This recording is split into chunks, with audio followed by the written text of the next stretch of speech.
பரிசுத்தாவியை பெறுவதால் ஒருவன் ஆவிக்குரியவன் ஆவது இல்லை.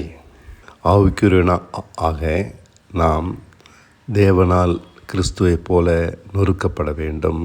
நம் சரீரத்தின் செய்கைகள் யாவும் ஆவியினாலே அழிக்கப்பட்டால்தான் நாம் ஆவிக்குரியவனாக முடியும்.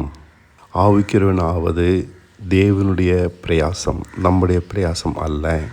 இது யோசேப்பில் நடந்தது போல நம்மில் நடந்தினால்தான் நாம் ஆவிக்குரியவனாக முடியும்.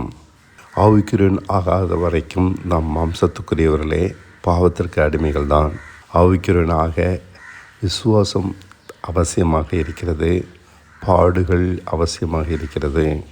பாடுகளை தவிர்த்து, அதாவது சிலுவையை தவிர்த்து எவனும் ஆவிக்குரியவனாக முடியாது. யோவான் ஸ்நானகன் அக்கினியினாலும் ஞானஸ்நானம் கொடுப்பார் என்று சொல்லுகிறார்.